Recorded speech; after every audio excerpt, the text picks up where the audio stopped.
La aparición de malezas resistentes a herbicidas es una problemática que crece fuertemente en los campos de Argentina y que impactan productivamente hasta una disminución del 50% en el rendimiento y también económicamente por la utilización de herbicidas por más de 1.300 millones de dólares por año.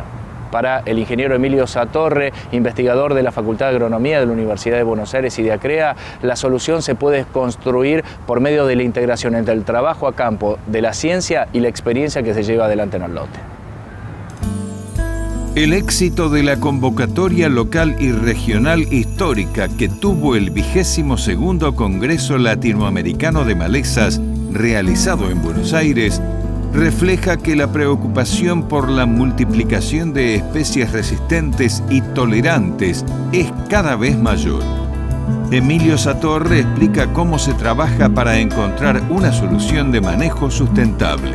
Las malezas son la respuesta a lo que nosotros hacemos. Son generadas por dos tipos de fuerzas que nosotros incorporamos a nuestros sistemas productivos. Una que es una fuerza sucesional, nosotros perturbamos el sistema y con eso vamos generando en las especies espontáneas, que después llamaremos malezas, simplemente porque crecen en nuestros sistemas y atentan con nuestros objetivos. Respuestas adaptativas. Y por el otro lado, nosotros estamos generando cambios en los recursos de nuestros ámbitos productivos. Los vamos deteriorando o los vamos enriqueciendo con fertilizantes. Y eso va favoreciendo a unas especies en relación a otras. No comprender la naturaleza de este proceso es querer plantear las soluciones desde un marco ficticio o irreal. Y por eso, cuando aparecieron los primeros herbicidas, y entre ellos el 2,4-D, la palabra erradicación de malezas era muy frecuente en la jerga agronómica y se pensaba que se iba a ser capaz de erradicar, de eliminar la presencia de especies espontáneas en nuestros lotes. La realidad, con altibajos, idas y venidas, muestra de que eso no fue así. Ese término, de hecho, desapareció de la jerga agronómica y hoy se habla de manejo de malezas y de algún modo de manejo integrado de malezas. En la facultad y nuestro grupo de trabajo contribuye fundamentalmente con estudios que tienen que ver con comprender cómo funcionan las malezas en nuestros sistemas productivos. ¿Qué es lo que saben hacer? La mejor forma de enfrentar un enemigo es saber, conocerlo, y eso es lo que nosotros tratamos de hacer para, de ese modo, poder diseñar mejores prácticas de control. Y en base a los estudios que llevan adelante los grupos de investigación, ¿cómo se genera la resistencia de las malezas a los herbicidas? La resistencia es un proceso adaptativo, y cuando uno habla de adaptación, significa que hay un cambio en la población de las malezas. Los individuos que son de algún modo tolerantes son los únicos que van a dejar descendencia, así como en la humanidad al principio los que eran más fuertes y más sanos eran los que eran capaces de reproducirse. Y esos genes son los que persisten en el tiempo. En nuestros cultivos, las malezas resistentes y las malezas problemáticas son aquellas que de algún modo llegan a generar descendencia. Lo que nosotros hacemos es estudiar cuáles son los procesos en el ciclo de vida de una maleza en la que las malezas son más vulnerables. Es decir, cuáles son los talones de Aquiles que presentan el ciclo de vida de una maleza para poder intervenir y hacer que la flecha pegue justamente en ese sitio vulnerable y de esa manera generar un impacto mucho más que proporcional que la mera aspersión o asperjado de un producto herbicida en el lote. Por eso, a lo largo de estos años, en el caso de sorgo Alepo, en el caso de Gramón, en el caso de Chamico y muchas otras malezas, ahora rama negra, etc., hemos siempre estudiado tres procesos fundamentales.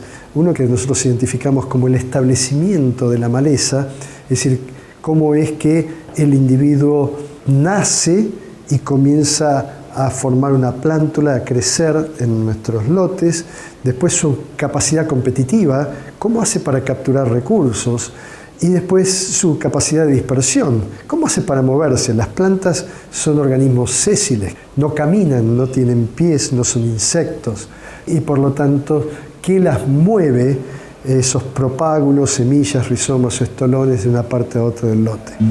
Satorre destaca cuáles son las malezas más prolíficas y agresivas que han puesto bajo estudio. De las que nosotros hemos estudiado, sin lugar a dudas, el sorgo de Alepo fue, y ahora el sorgo de Alepo resistente, por supuesto. Es una maleza sumamente agresiva y que reúne un montón de características con su capacidad de reproducción por semillas, pero también su persistencia con rizomas, su dispersión a través de los órganos de limpieza de nuestras cosechadoras, su altísima eficacia y productividad, o sea, por sus mecanismos funcionales ser capaz de competir muy eficientemente con nuestros cultivos y su altísima prolificidad y alta variabilidad. La más perfecta tal vez para nosotros, cuando la estudiamos, que uno podría decir hasta casi la más inteligente, sin lugar a dudas fue el gramón. Las malezas más problemáticas, en Argentina por supuesto y en el mundo, tienen que reunir algunas características, ¿no? Y la principal característica es su forma de cruzamiento, sus mecanismos para generar variabilidad. Porque como yo te señalaba, la única capacidad que tiene la maleza de adaptarse es tener en su genética, en su ADN, suficiente variabilidad como para poder encontrar alguna forma que exitosamente se sobreponga al herbicida o al manejo que le estás dando. Entonces el sistema de cruzamiento, el sistema de generación de variabilidad, la variabilidad intrínseca de esa población de malezas, la forma en que se fluye esa variabilidad, si es introducida y generada constantemente desde otros lados, viniendo en un lugar en particular o no, es el principal atributo. A partir de allí, la forma en que la maleza se naturaliza en nuestros lotes, es decir, que comienza a reconocer el ambiente en el cual está creciendo, los momentos en que aplicamos el herbicida, los tipos de herbicidas, las dosis de herbicida y la forma en que tratamos de perturbarla para eliminarla, y todo eso tiene que ver con el proceso que nosotros denominamos establecimiento, pasa a ser crucial. ¿Y cómo incide en el rendimiento o la habilidad competitiva de las malezas? La habilidad competitiva es lo que nosotros más vemos, que se refiere a la capacidad de capturar recursos y a eventualmente reducir el rendimiento de nuestros cultivos o complicar las labores como la cosecha de nuestros cultivos. Sin embargo, desde el punto de vista del éxito de la maleza, tal vez no sea el más importante, es también muy importante, pero si uno tuviera que jerarquizarlo, diría, la maleza no aprende a través de su habilidad competitiva, sino que a través de su habilidad competitiva se muestra. Y el tercer proceso que muchas veces nos pasa desapercibido, y este es uno de los puntos más importantes para abordar, es el de la dispersión, es decir, cómo se mueven las malezas, cómo llegan a nuestro lote, desde dónde, y una vez que están dentro de nuestros lotes, cómo se mueven dentro del lote, porque en mayor o menor medida el problema de las malezas está ligado a cómo nosotros percibimos su impacto. Y el impacto depende de los costos y dificultades que tenemos para combatirlas, pero también del área que ocupa. Si una maleza es muy problemática, pero está restringida a 20 hectáreas de un señor que produce ajo en un lugar o que produce trigo en otro lugar, esa maleza es muy problemática para ese señor, pero no es problemática para el agro argentino. Y lo que ocurre es que el escenario reciente se ha colmado de malezas muy problemáticas para el agro, es decir, con una altísima capacidad de dispersión. Y los mecanismos de dispersión de las malezas son las que convierten un problema localizado en un problema general, y sobre eso también tenemos que prestar mucha atención. Al pensar en las soluciones, la capacitación y la figura del ingeniero agrónomo asesor que aporte el criterio resulta determinante. El conocimiento es el que hace que aquellas cosas sobre las que nosotros intervenimos sean eficaces, entendiendo por eficacia la posibilidad de obtener el resultado que estábamos buscando. La eficacia de un control, la eficacia de la intervención, la eficacia de nuestros diseños o planificaciones de cultivo depende del conocimiento que tenemos, de lo que saben hacer nuestros cultivos y de lo que saben hacer nuestras malezas.